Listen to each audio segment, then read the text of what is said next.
Hi, everybody. This is the native resources work stream for Kubernetes working group device management. Um, all right, I'm going to hand it over to Praveen. I think he's been exploring some different additional ideas since we last talked.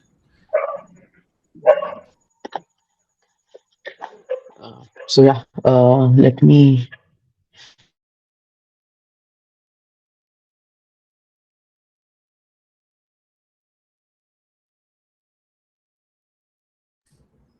Uh-oh, we may have lost Praveen.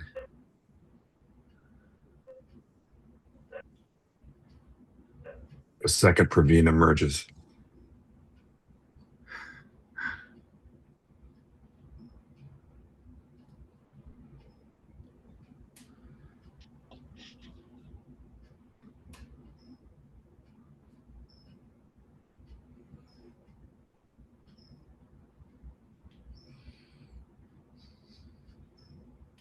Well, hopefully Praveen rejoins in a minute. But if not, I can pull up the doc he shared with me yesterday and start to go over it. We'll give him another minute or two.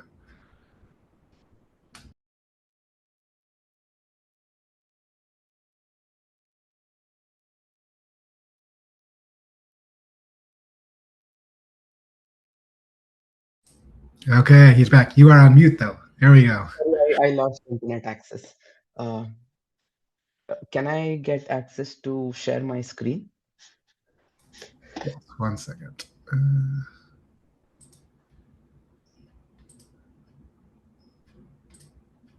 All right, you're all set.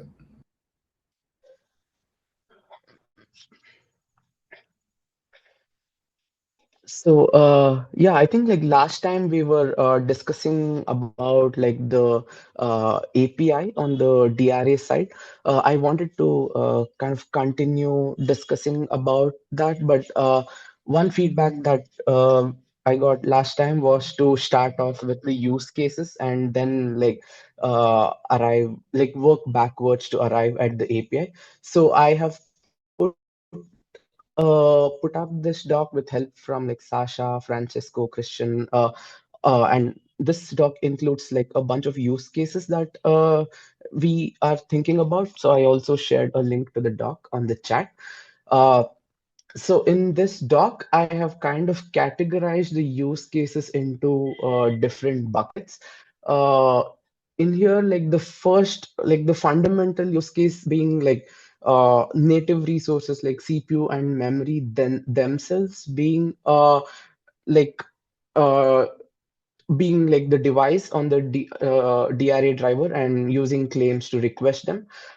Some of the other categories that I've explored is like one of them that Sasha was mentioning last time was like if we have other devices like accelerator and like these devices implicit or these devices have requirements for like CPU and memory, how we can express those uh, through the API.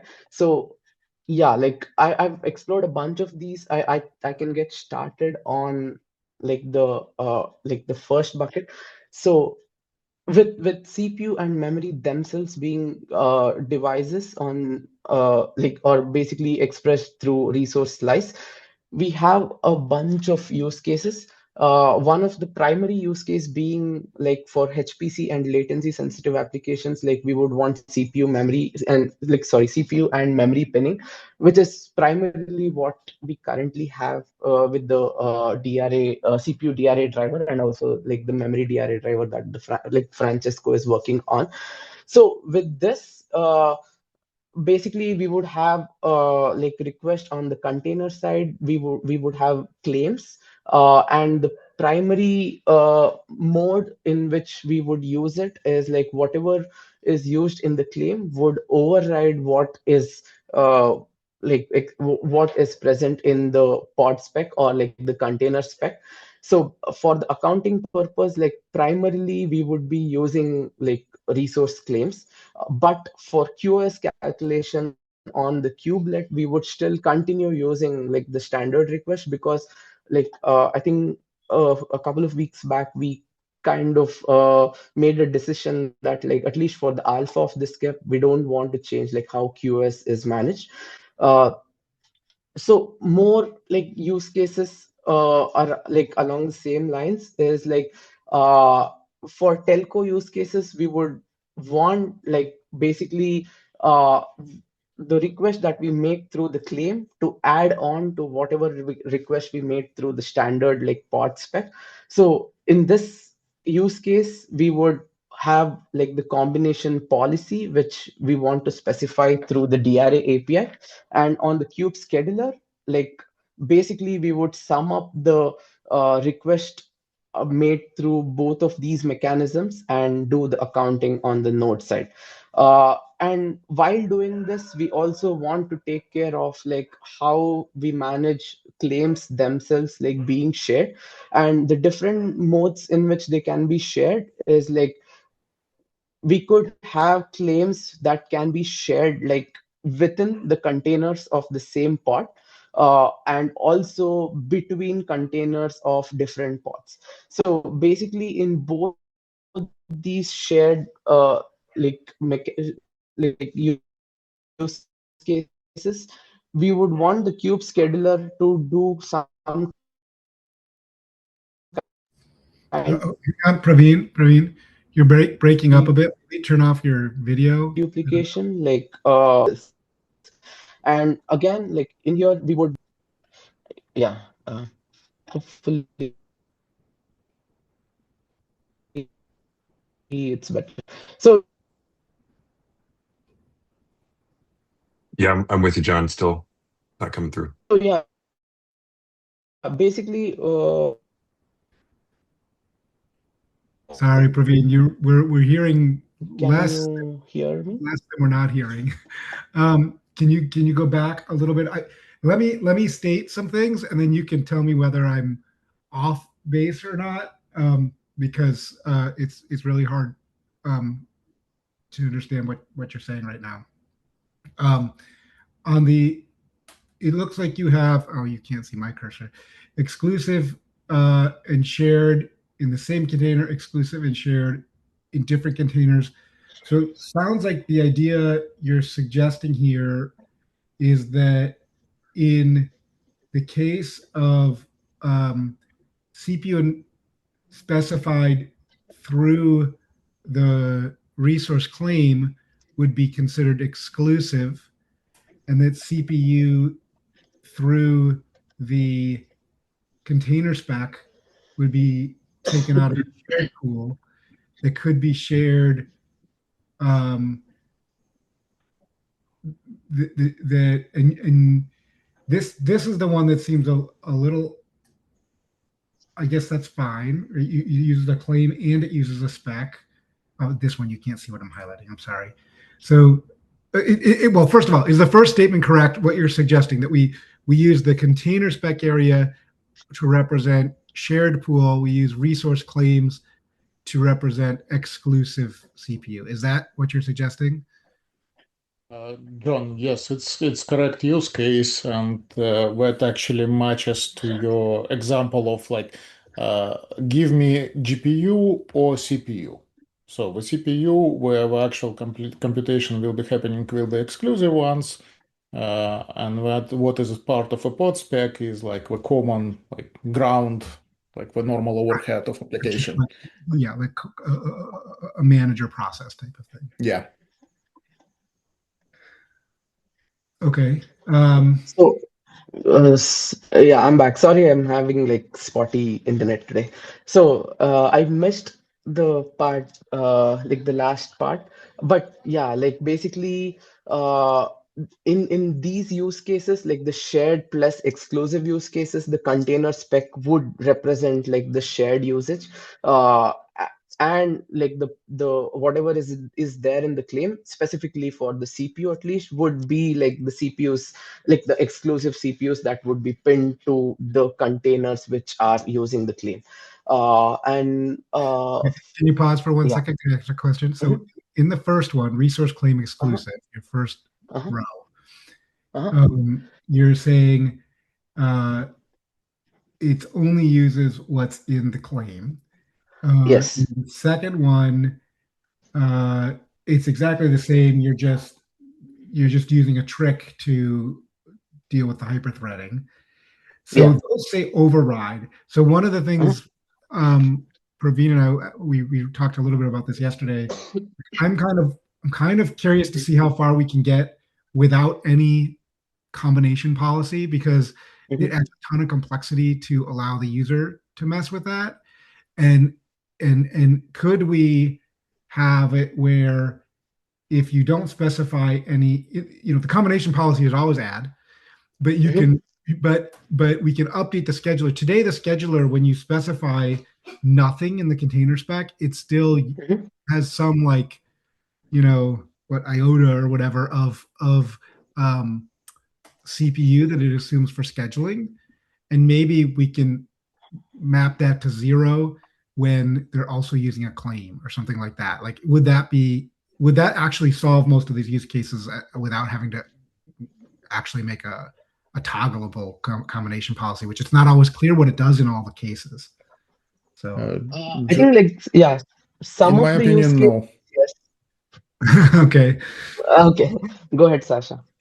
Yeah, John, I think in my opinion, no, because when the scheduler would need to actually go deeply inside the claim and investigate what kind of options it is. So, for example, like with exclusive versus the shared course or something.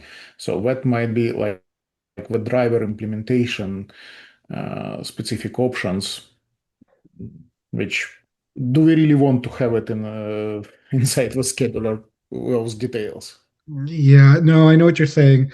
Okay, well, let's keep, you see where I'm going. I'm trying to simplify the API and make it easier for Yeah, users.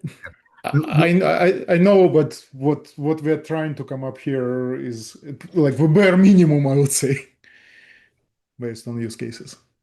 okay, so I think what you're referring to, Sasha, is what we talked about, I think, last time, where we what we want to capture in the Kubernetes API is information necessary to make appropriate scheduling decisions.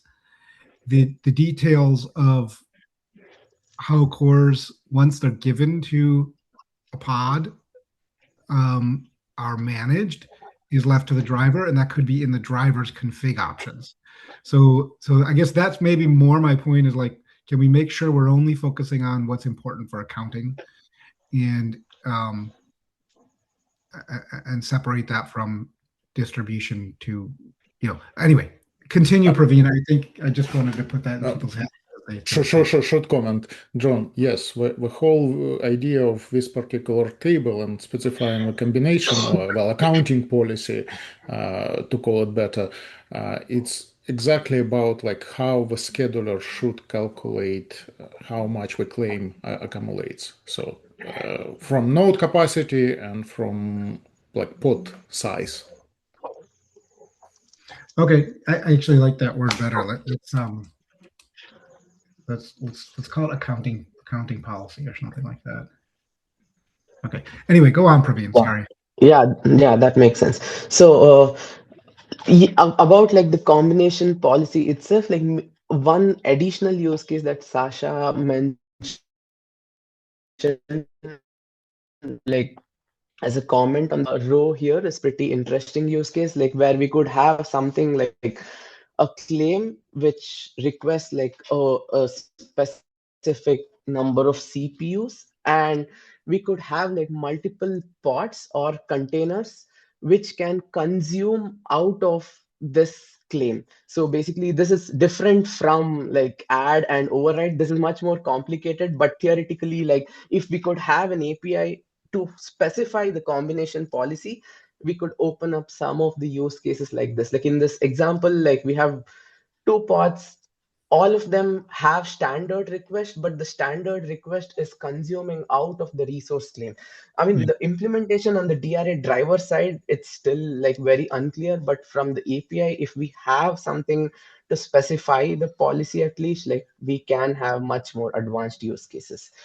So literally in another document, on a completely not completely unrelated. There's sort of similarities, but on the network topology document that Nadia from NVIDIA shared a few weeks ago, a month or so ago. Pavel from Sync Scheduling, who's working on some things there, said almost the same thing. He's like, maybe what we could do is have a resource claim that instead of allocating devices, essentially selects or allocates a set of devices, but then you can consume out of that allocation with other claims. So you're saying essentially the same thing here, where you're consuming from. Are you consuming? Yeah, I have this like exclusive 100 CPUs, and in pod 1, container 1, I'm consuming 10 out of the 100.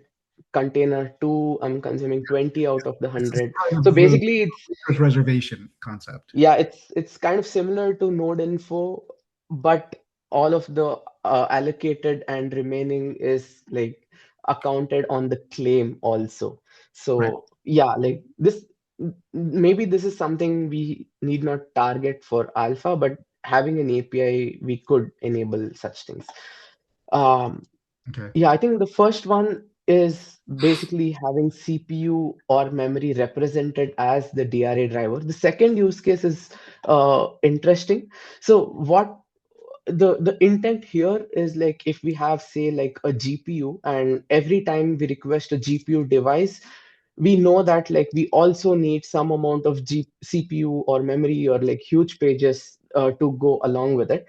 So what this enables is like basically within the GPU claim, you you specify the amount of native resources that we need, and this adds with whatever the pod requests. So we have like we have a container within the pod, we have some application code which requires like some amount of CPU, and by requesting a device, we add some more like CPU and memory on top of whatever is requested in the like the container spec.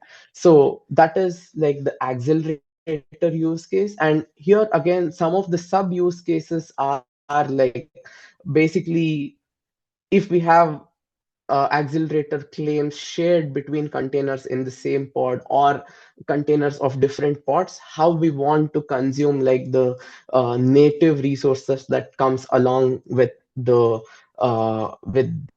accelerator. So that is the second high level use case. Sasha, I don't know if I covered this well enough, and if you have something to add to this use case. Yeah, very few small correction to it. So we use the whole idea of this use case is to hide the complexity of accelerator from the user. So user should request in the claim, I want accelerator.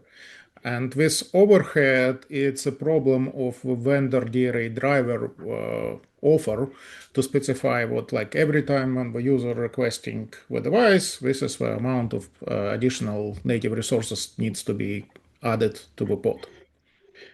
So Sasha, a couple questions. So I see there's a shared device, 2 containers shared. Yeah. So there's different kind of, we could call them life cycle events here. There's of the device, there's the allocation, the initial allocation, which and then there's in a case of a device that's shared among multiple ones, with basic sharing, meaning just pointing another container or pod at the same claim. And then there's sharing of a device through consumable capacity, which creates a separate claim. It's not about well, consumable capacity is a bit orthogonal in that scenario. Well, my point is there's sharing. There's two different types of sharing. Right? So there's the life cycle events are like allocation, sharing, and obviously deallocation. And my question is, do you have specific different scenarios where we would account differently in each of those life cycle events? So like, or do you only have a use case for allocation, or is sharing another another use case, like needs a separate set of overhead. And that's the first question. So I'll pause there, let you answer. I'll try. I try to explain. So the device lifecycle per se, it shouldn't be affected by this idea or by this use case. So it's more about what we like how we are sizing the container or pod when it tries to use this device. And actually, regardless, it will be like the full device allocation or just a portion of a shared device. That doesn't really matter. So here were two different options of the sharing. So we can have like RDMA style devices where the actual RDMA buffer, it's just one single entity, and regardless like how many applications will be using it. So we just need to calculate what this is, like this RDMA buffer, 1 gigabyte, that's it. And it's like all the containers are pointing to the same place. And second scenario is like when the accelerators are used, like each individual workload have its own buffer.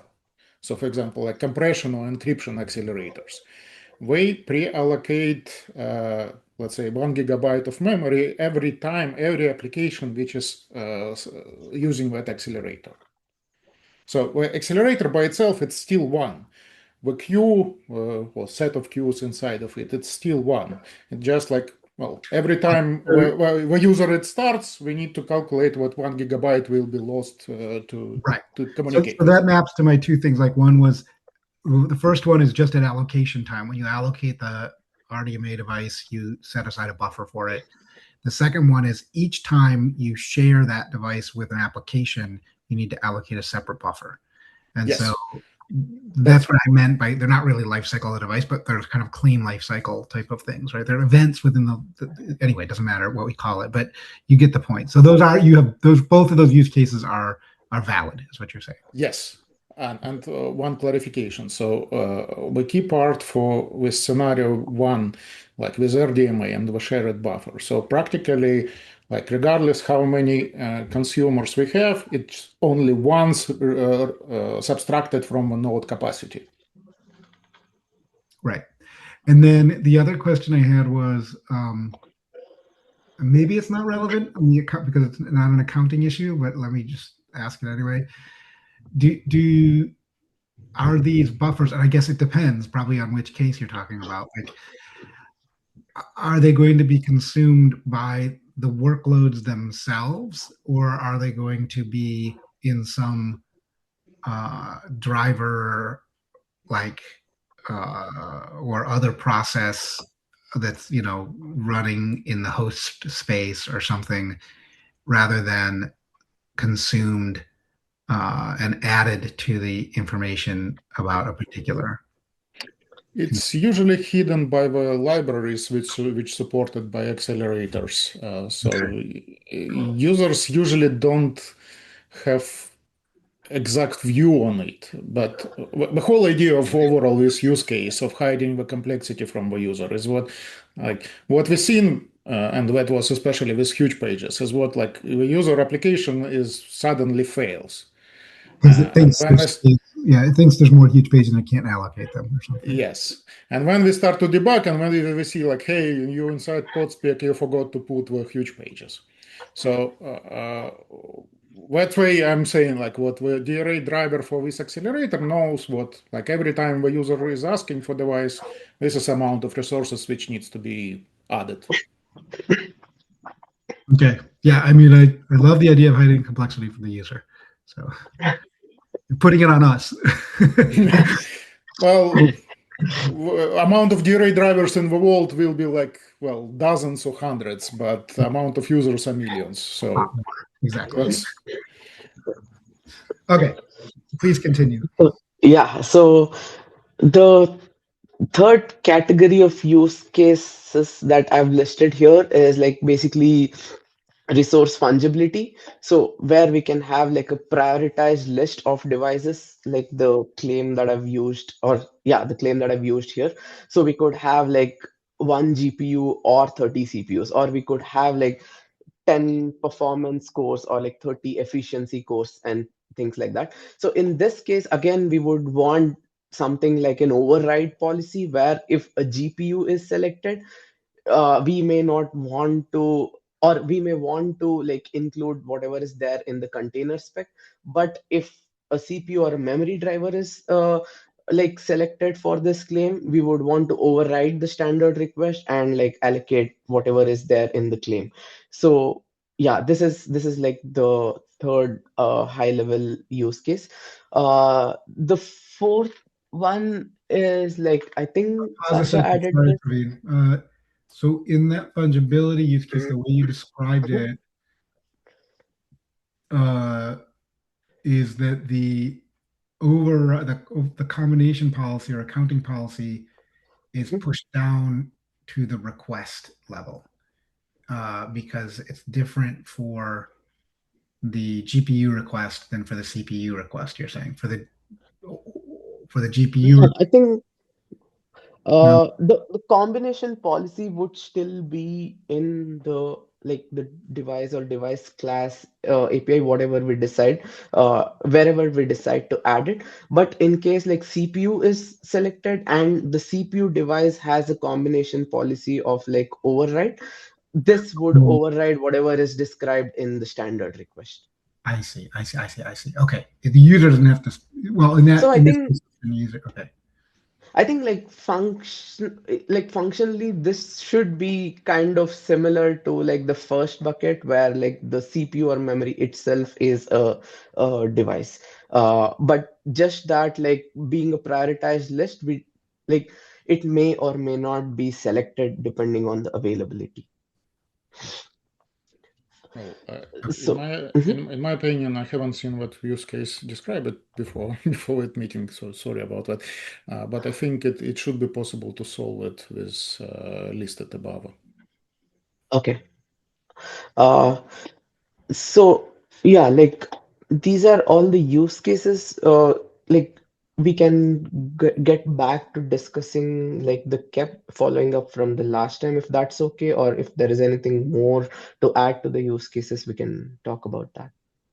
Well, so use case 4, you're not going to talk about right now. The fourth use case, I think maybe Sasha is like the Oh, best it's still person to talk about it. So okay. Yeah, I mean, I would pause here for a second. There's a lot of people on the call. If anybody else has any questions about these or additional use cases or anything like that. yeah, Martin. Yeah, I wanted to follow up on the question that John had, really, because when we look at this table, there's like different policies, different use cases. And if you push the policy down to the device class, then you sort of have to make the decision about these CPUs are available for a certain. I'm trying to understand if I think putting it that the device class means you have to sort of bifurcate the CPUs into depending on the policy, which would suggest that maybe it would fit better on the request. So I'm trying to understand if the different policies informs whether this is something that should be on a request or whether it should be on the device class or device. Yeah, I think that was one of the open questions that I had on the KEP. We can discuss about that. But yeah, I think you're right. Like having this in either device or device class would kind of mean that like the DRA driver author is responsible for deciding like what the combination policy should be for that driver.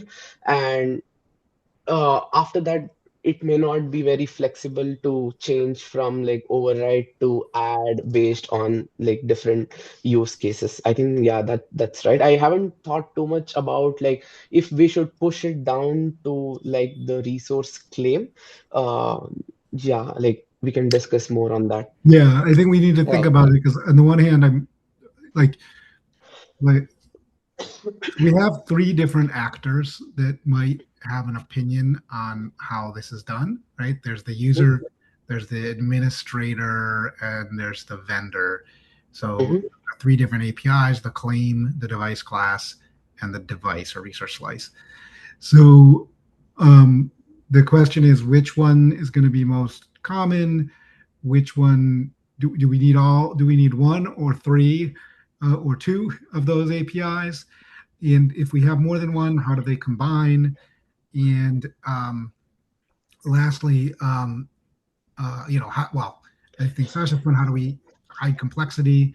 But I think Morton's point is like, we don't want to be in a situation where like the infrastructure, somebody has to decide ahead of time how a whole node or set of nodes is going to be consumed when it could be consumed in many different ways if they have mixed type workloads. We prefer to put those decisions into the workload author's hands so that we don't like create islands within the cluster. So I think that was kind of Morton's point, and we need to keep that in mind because that is one of the goals. That's one of the things we're trying to do better than topology manager is not make this a node level setting, but make it something that's a workload level setting. Yeah. If I can quickly respond, like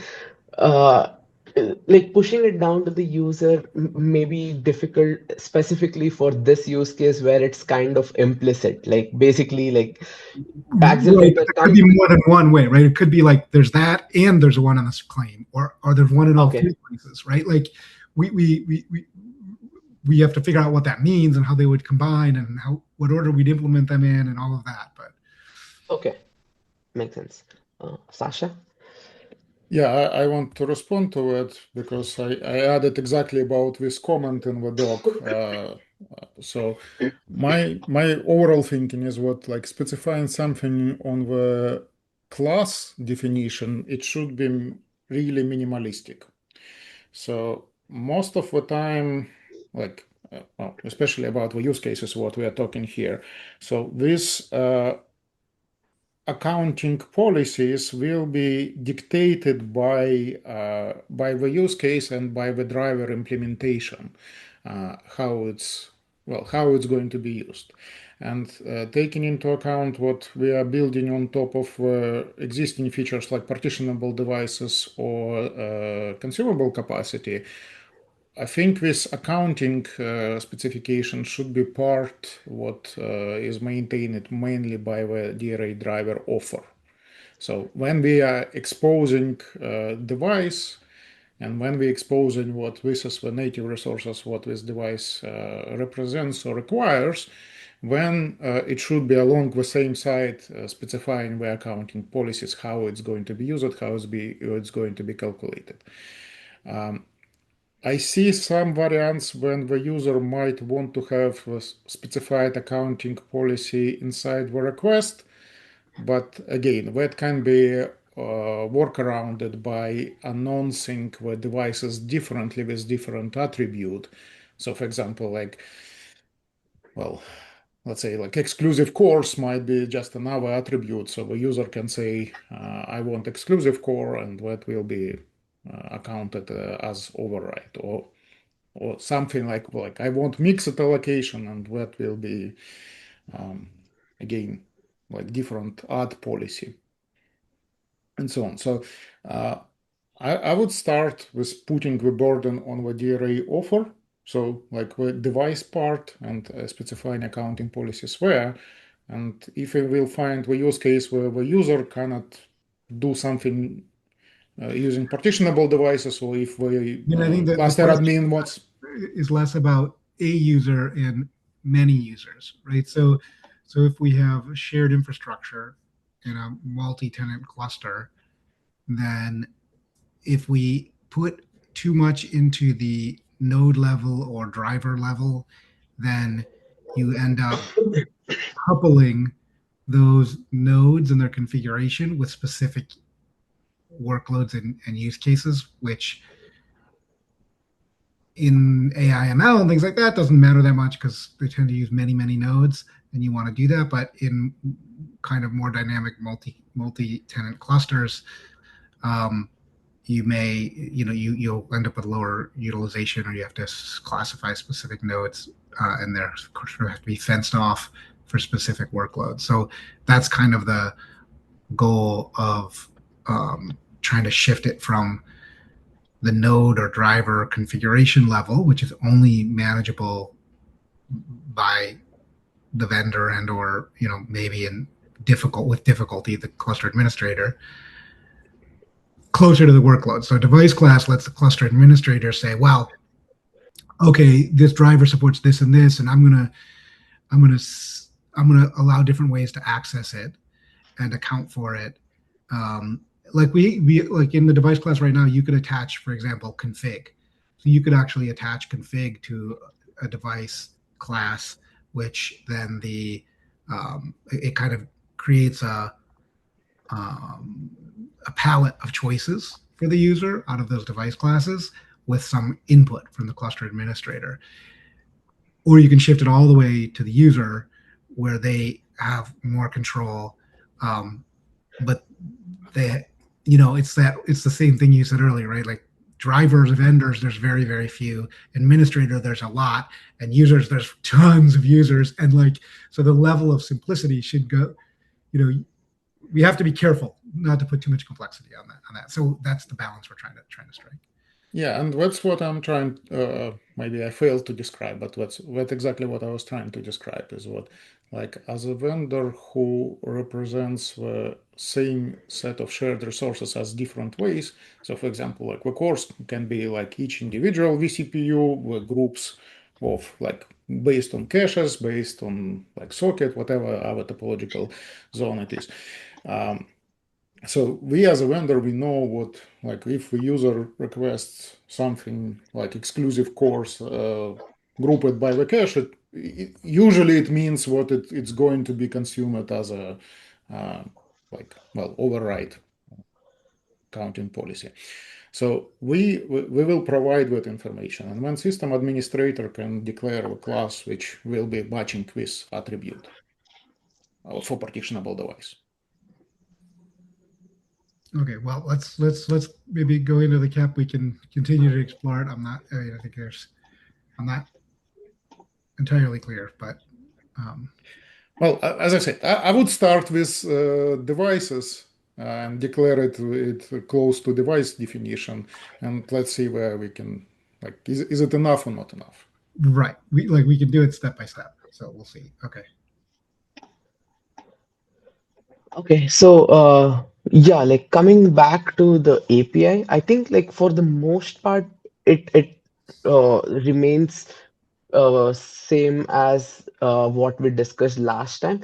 So basically we would have a native resource mapping which would specify the name of the resource and how we can obtain the quantity of the resource. This quantity can be individual counts. For example, if it's partitionable device and if we are representing L3 cache as a partition, this would be 8, or this could be something that we can get from the consumable pool. And both of this can be specified in the native resource quantity struct. And again, the combination policy is the other thing in the native resource mapping. For now, I've specified override and add.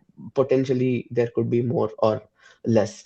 And basically, the change or the new option that I've explored was the last time we only discussed about having this in the device class API, but based on after looking through the use cases, specifically the accelerator related use case, it may make more sense to add it within the device API. So in the device struct, which is a part of resource slice, we would have this native resource mapping. Maybe I can share some examples before we discuss the pros and cons of both of these. So yeah, if it's in the device class, this is how we specify this is a CPU DRA driver where we specify the combination policies override, and the quantity is, in this case, each CPU is a device, so it is 1. If we had to do the same thing in the device API, it's quite straightforward. With the consumable pool, I think this is a pretty interesting use case.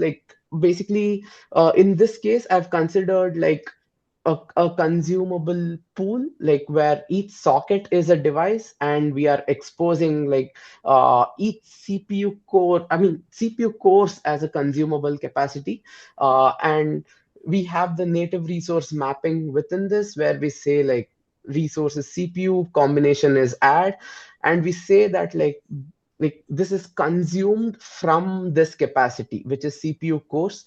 Per instance quantity is 2, which means that like every like entity or what that is consumed from this capacity accounts to 2 CPUs, like on the scheduler side, like for accounting. So basically, if we have a resource claim which says like give me 32 CPU cores, like we look at the consumed capacity per instance quantity, and we derive the overall consumed capacity and use that for accounting. And similarly, like with partitionable devices, like we can publish, or we can have this per instance quantity, which can be different for each device. Like in this example, I have a partition which is L3 cache, which has per instance quantity of 8. I have another partition which is like a NUMA node, which has per instance quantity of 32. Based on whatever device gets assigned to the claim, we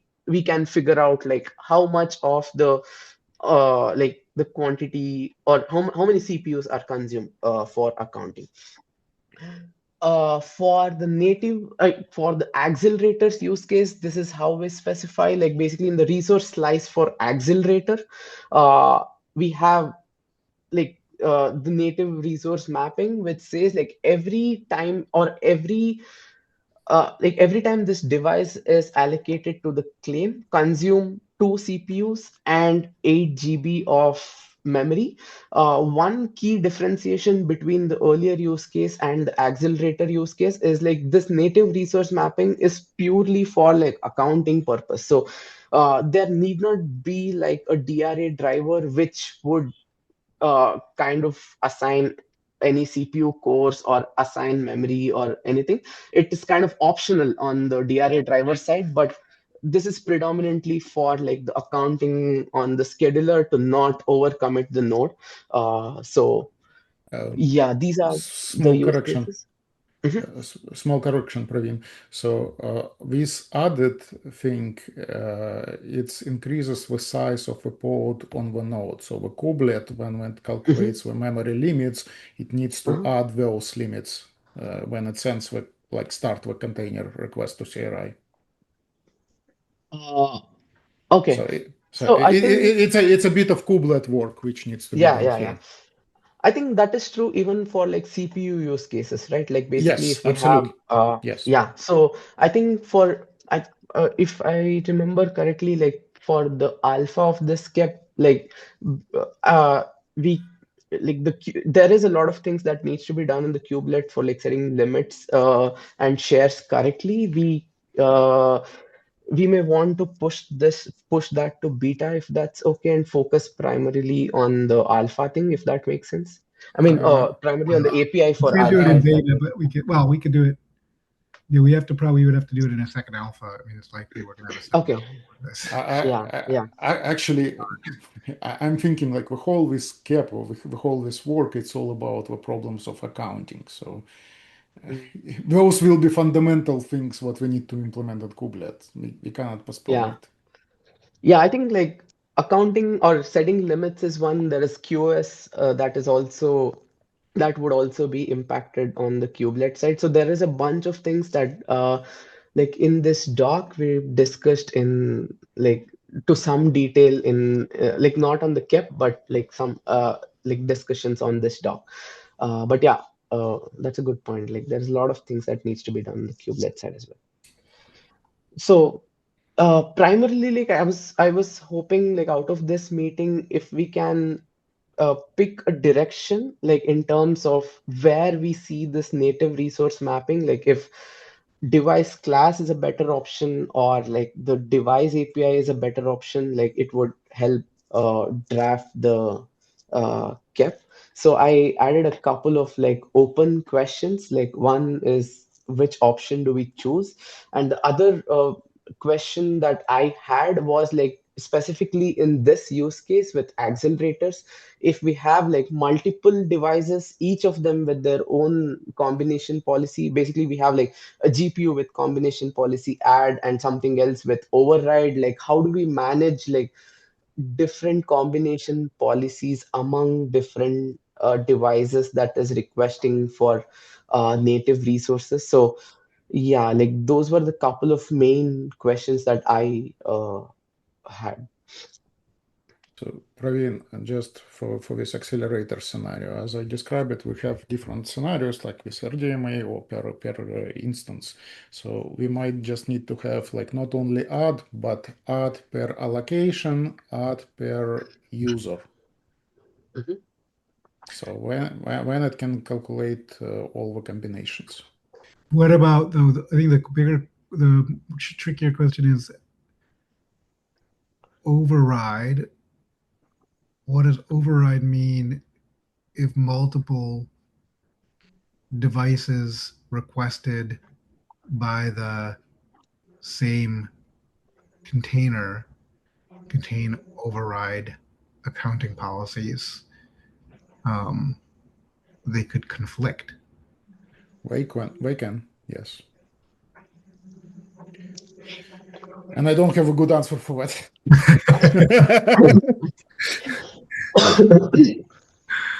Okay. Yeah. Well, that's actually one of the reasons why I'm more interested in the scenarios of like shared, mixed allocation. So like you can request something from a pod spec, and this is given from a shared pool, and when everything what you get exclusively, it's additional one, and your application, if it's clever enough, should be taking care of those. So in that scenario, it's more like add instead of override. But anyway, it's okay. That's another corner case. Again, I get back to I don't know, what do we lose if we get rid of override and just do add all the time? Probably something.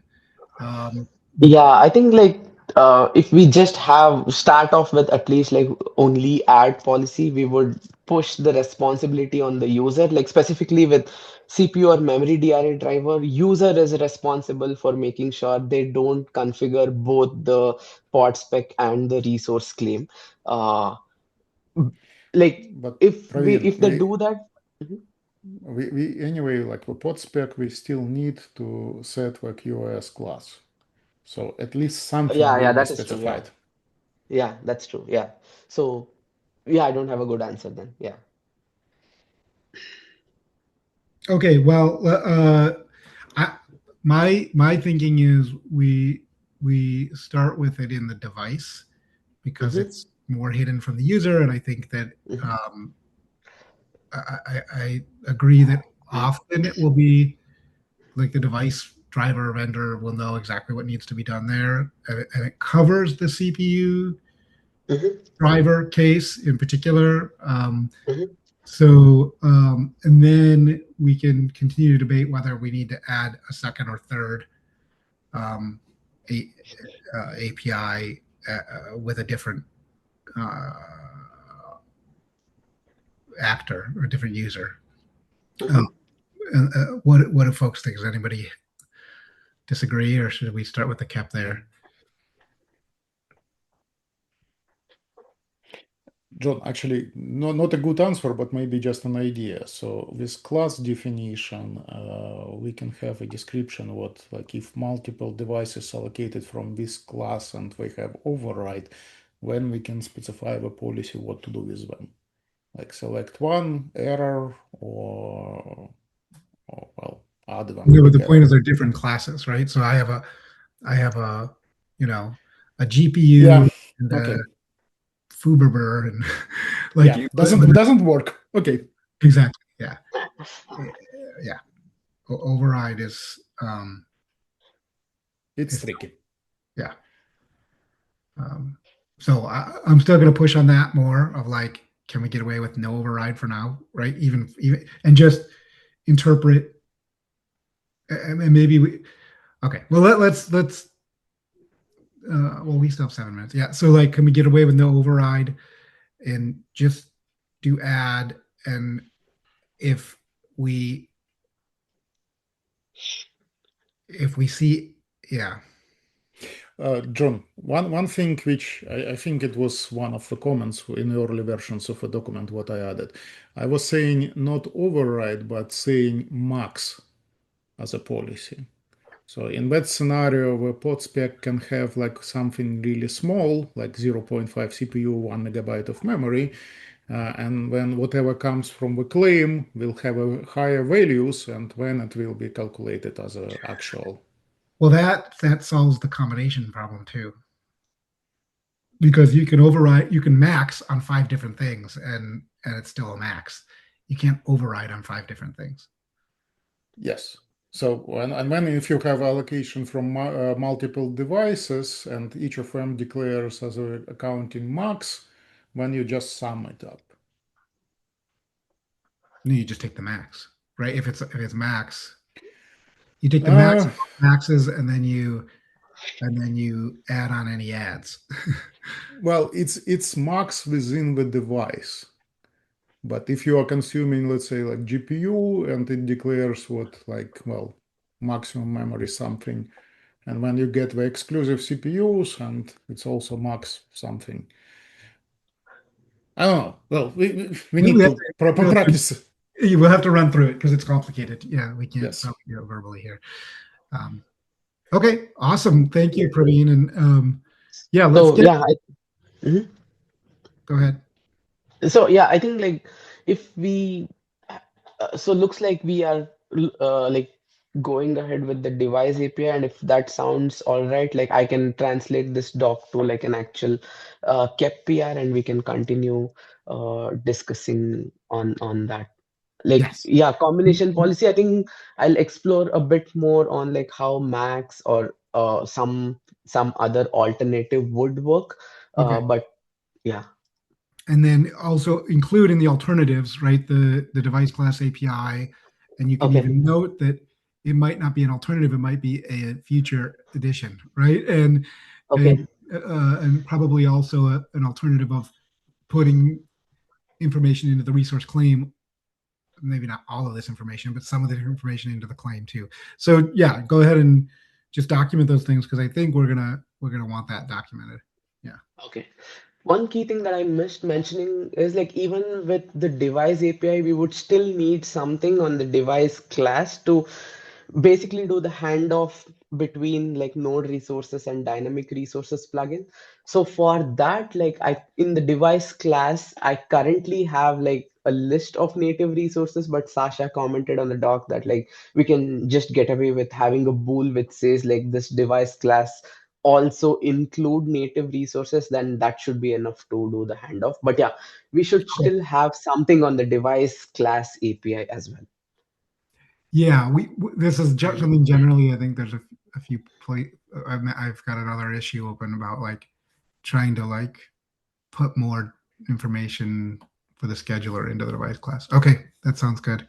That's not something we can, I guess, because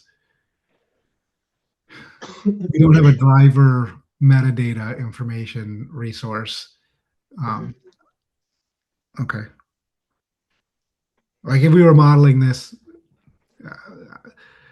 if we had a driver resource where the driver published information about itself, like what its metadata was, and then we had a driver a reference to that in the device class, then the administrator wouldn't have to like properly specify this. But most of this stuff's delivered by the vendor anyway, the device classes, and people copy them from there if they want to alter them. So I think we're okay.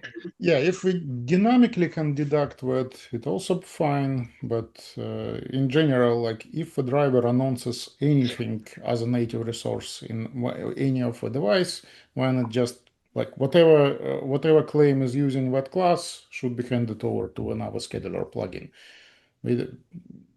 Scheduler doesn't need to know the details. Exactly. Okay, cool. Yeah, that's everything I had. Like the rest of the things on the pod side for propagating the claim information, that still stays the same. So nothing new on the like the actual accounting logic. So yeah, mostly wanted to make some decision on the device or device class API.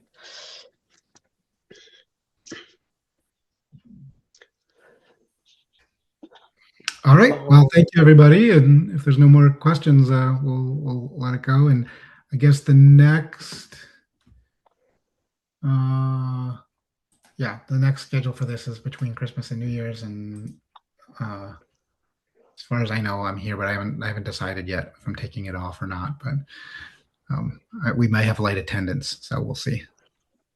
I think. When do you go out, Praveen? You're trying. I know you're trying to get to a certain state before you are out for a while, right? Oh, that is in Feb. So, but I still have. I'll still be out for a few days around Christmas and New Year. I can reach out to you uh, Okay. if there is not many people, we can cancel the Yeah. next instance. All right. Thank you, everybody.